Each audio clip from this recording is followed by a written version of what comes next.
All right, everybody, it's time for another episode of the Red Delta Project podcast, your resource for helping you break free of the stressful, dogmatic diet and exercise rat race, helping you get in the best shape of your life on your own terms. My name is Matt Schifferly, founder of the Red Delta Project and author of the book Fitness Independence.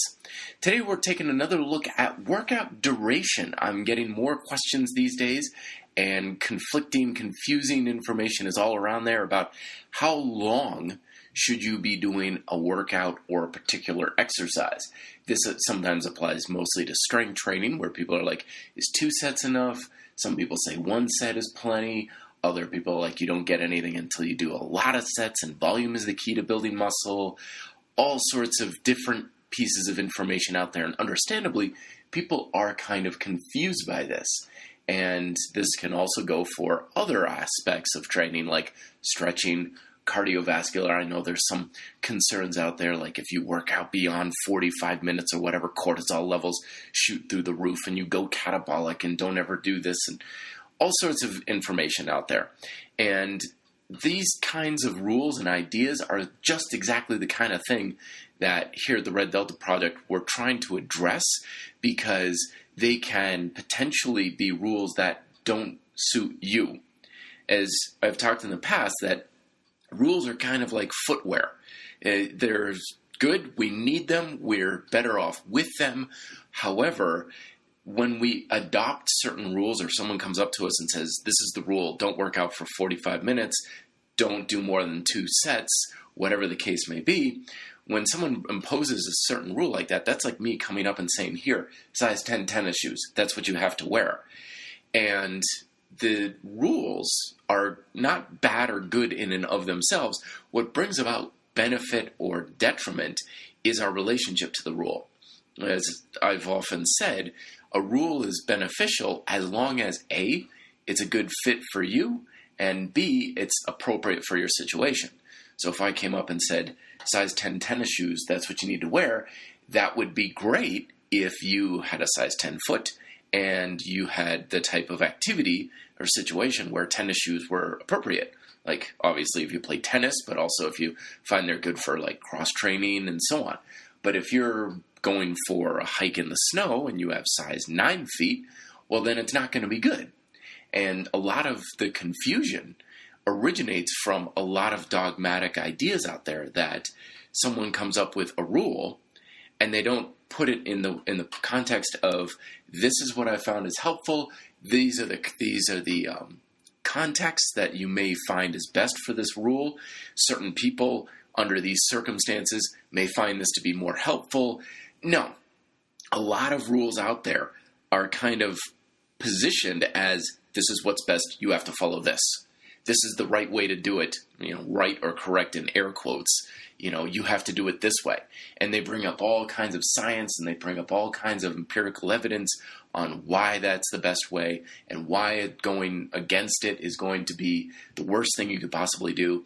And that's how these dogmatic approaches get started. And of course, I'm talking about other things. It's not just exercise, it's diet, it's lifestyle, it's any kind of rule. When someone comes up with a rule and they're like, okay, this is what I found is helpful, that's fine. It's the trouble happens when we bring up these rules and we think, well, this is the one way to do it. This is the correct way. And you have to follow this or else you're going to burn in hell kind of thing. And that's what we here at the Red Delta Project recognize as the flaw in a lot of our approaches to diet and exercise. Because the moment you do that, then you get trapped. The rules take over. You're not in control. The rules are in control of you. As I explain in my book, self-control is not about being in control of yourself so you can follow the rules. It's when you yourself is in control. If I say you have to work out for only 2 sets on 3 exercises per workout, and you don't feel that's a good fit for you, but you force yourself to do it, like, no, I want to do more, I don't feel like I'm getting much out of that, but I'm using self-control, in quotes, to follow this rule, that's not actually self-control. That's when the rules are in control. You're not the one, you're just being obedient.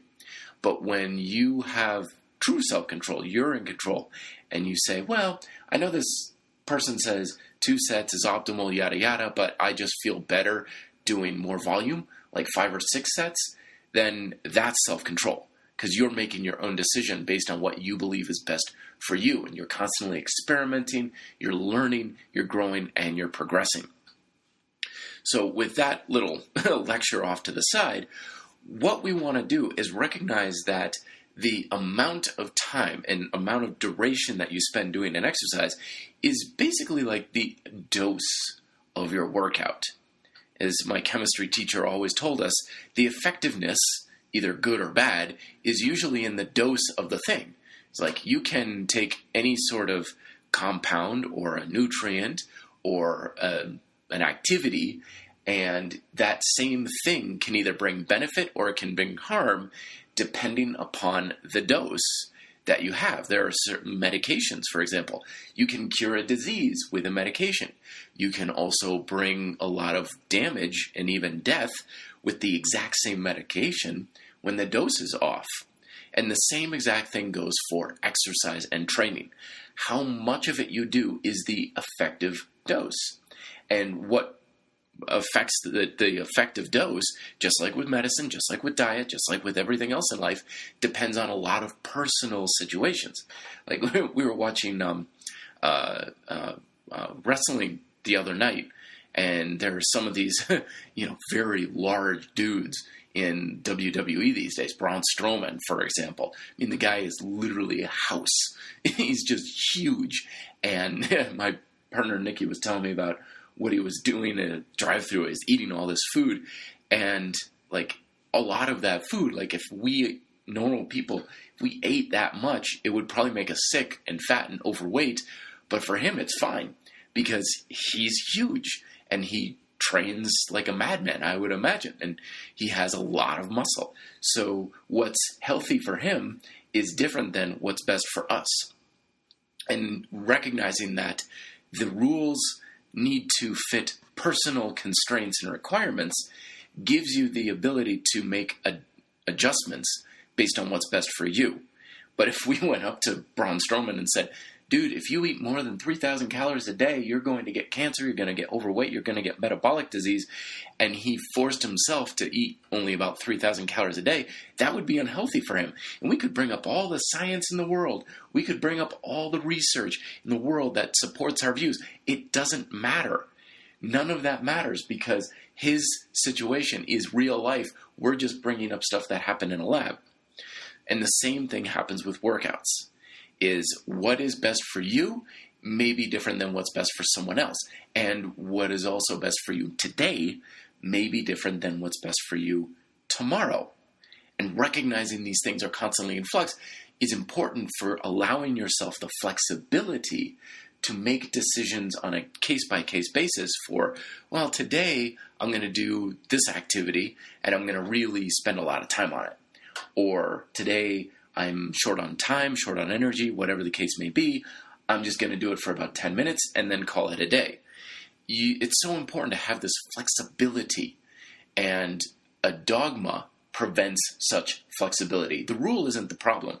It's the dogmatic belief system around the rule that causes the issues. So let's talk about durations here. Basically, we can think of it as we get small doses and we get high doses. Small doses when you do a little bit of something. High doses when you do a lot of something, and you got everything in between. So small doses, think of like a single set of bodyweight squats, or going for a walk down the street to the post office to pick up your mail. It takes 10 minutes or something. Small doses. What are some of the benefits to it? Well, for one thing, it's really convenient and efficient in your lifestyle, so you can practice it on a much more frequent basis. In that regard, it's very good for practicing things. This is the whole grease the groove approach that Pavel Tsatsouline and Enter the Kettlebell talks about. But sometimes when we want to become more proficient in an activity, we just need to practice it a whole lot of times. And that's not going to happen if you're only doing it once or twice a week for a few sets of 10. There's just no way. Imagine if you wanted to become a world-class pianist and you only practice the piano for 10 minutes once a week. It's just not enough volume to practice. So having short little bursts of activity can do wonders for improving your ability and proficiency in an activity.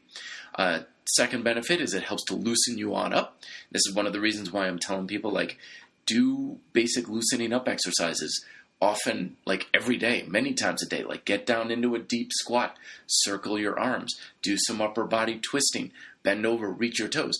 These are very simple, small dose activities. They just take a minute or so, but they do a lot to keep you loose, limber, and as I've termed in the past, action ready. And when you're more action ready, you don't need as much of a warm up. You don't get as stiff. You don't get as tight. You're ready to go at the drop of a hat with minimum warm up. It keeps your energy level high. So this is another one where if you're especially trying to lose weight or you just want to be healthier, basically trying to shoehorn a lot of activity into a short period of time, once or twice a week, like a spin class or whatnot, it creates these massive spikes in activity followed by long lulls of sedentary behavior. But doing little things that just stretch you out, loosen you up, you get you moving for 5-10 minutes, keeps your energy level and your metabolism elevated, and you feel a lot better. Tension control practice, this again goes along the idea of proficiency and practice. Remember, the muscles in your body, the effectiveness comes from how well your brain uses your muscles. It's not the exercise, it's not the tools or anything like that. It's how good are you at using the tension in your muscles. And again, that comes from practice. It comes from how good are you at doing this. And if you're only practicing how to use your glutes once or twice a week, but you're sitting and telling your glutes to be turned off for hours every single day, you've got a very large discrepancy there. So getting down into a squat or practicing, climbing up some stairs instead of taking the elevator, that goes a long way at helping you improve your tension control. So these are the benefits of small dose activities. Now, high dose activities, things that take a lot more duration. What are some of the benefits there? Well, first and foremost, higher calorie burn, for one. You simply don't burn calories at a terribly fast rate of speed. Even at your most balls out, blood, sweat, and tears, everything you've got kind of intensity, you still just don't burn calories at a terribly fast rate of speed. So therefore, we need a lot of volume, quantity to burn a significant amount of fat. And this past weekend, I went for 2 bike rides. I went for road ride on Saturday, mountain bike ride on Sunday. And each of them was 3 hours in duration.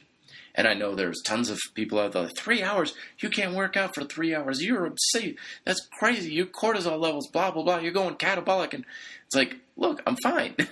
I've been doing this for years. It's okay. Now, I'm not doing that all the time. Doing it 2 days in a row is kind of unusual for me. But one thing you can sure as hell bet is I burned a lot of calories over the course of those 2 rides. When you consider that most people who do the average gym membership thing might work out for an hour 2 or 3 times a week, I got more activity in a single weekend than most people do in 2 weeks. So there's that benefit to it. Another thing is fatiguing muscles. Bringing your muscles to a high level of fatigue can be something that is very much conducive to muscle growth for some people, where you're just getting warmed up, and after a short duration, you feel like your muscles are just getting to the point where you can really work them. So having a good amount of volume can bring the muscles to a higher state of fatigue, which potentially can create more muscle growth. Sport training, some types of activity that you just can't train for it in 10 minutes. If you want to become a marathon runner, you're going to have to put in a good 10, 15, 20-mile runs. That's just not going to be a quick thing. So depending on the sport that you're doing, it's going to take a lot more duration as well. But that can also be dose specific too. If you're a sprinter, well, that's going to be a fairly quick thing to just practice your sprinting.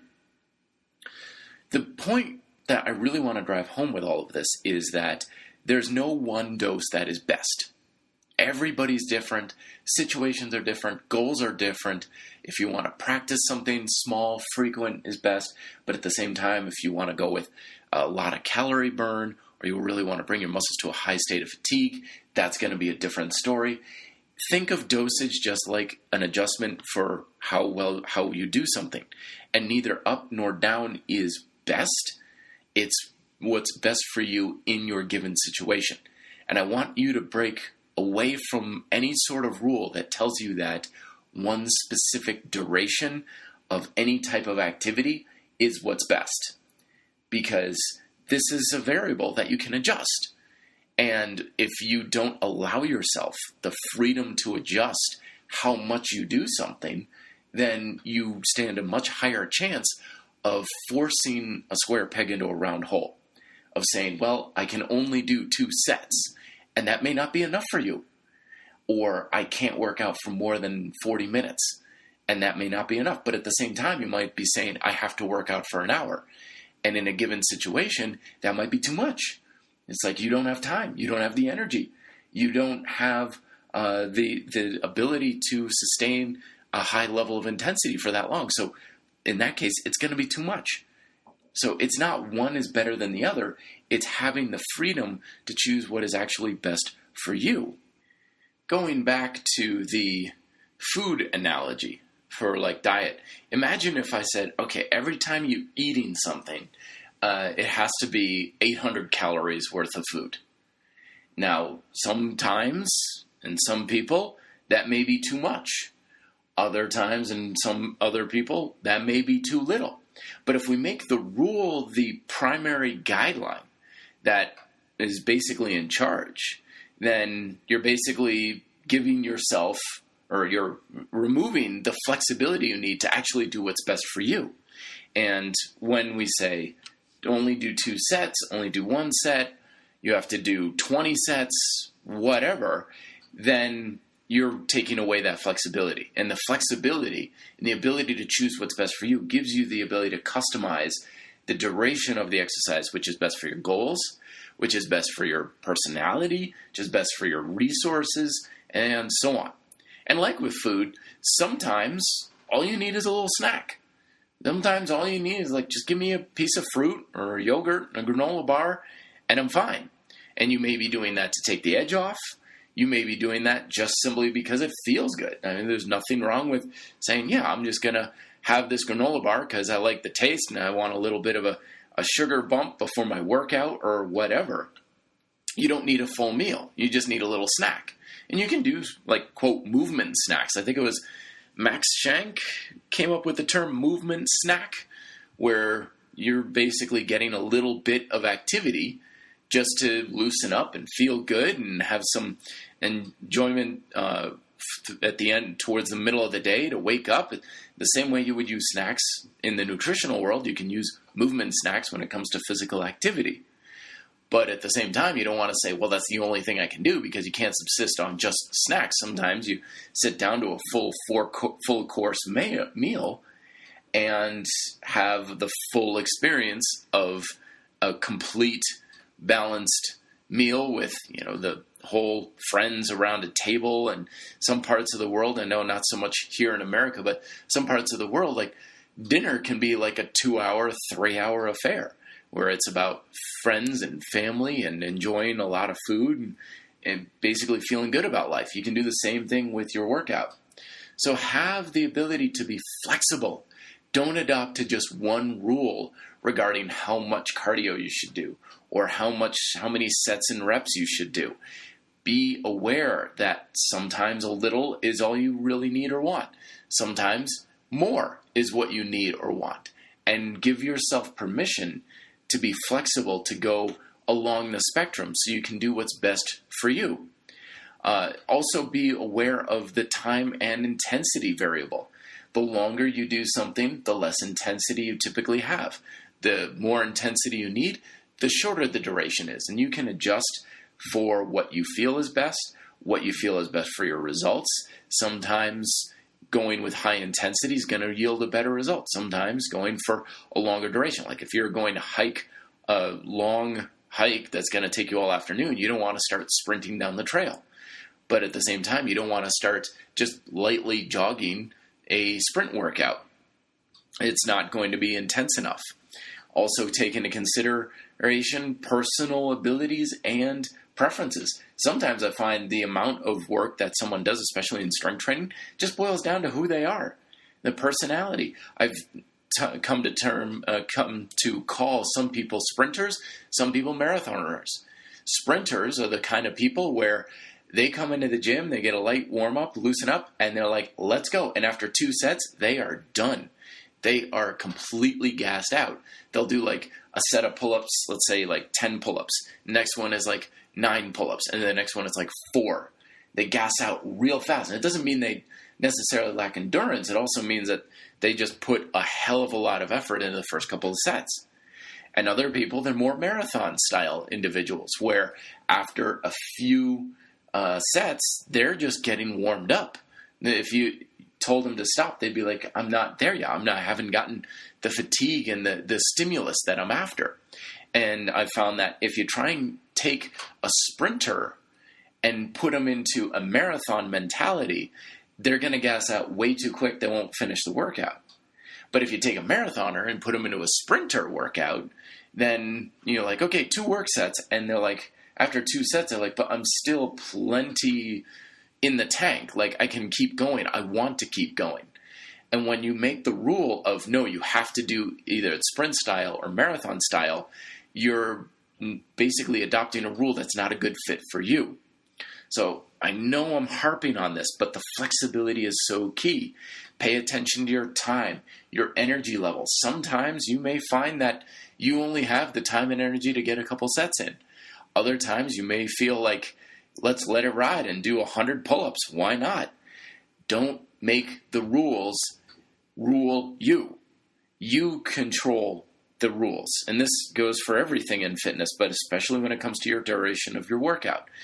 Don't make the rule the thing that guides what you do. Use it as a guideline, but have flexibility to kind of break the rules a little bit. Go outside of that box, so to speak. So hopefully that gives you a little bit more freedom and flexibility to do what's actually best for you, rather than feeling like one guideline is the best way to go. Let me know if you have any questions. reddeltaproject@gmail.com. By all means, please do rate and leave reviews here on Apple Podcasts, Stitcher, Google Play. It really helps me out, helps spread the word on the podcast. If you find it helpful, it's guaranteed that other people are going to find it helpful as well. It's really good karma for you, and I really appreciate helping to spread the word. So let me know if you have any other thoughts. Again, reddeltaproject@gmail.com, and I will talk to you guys next week. Till then, be fit, live free.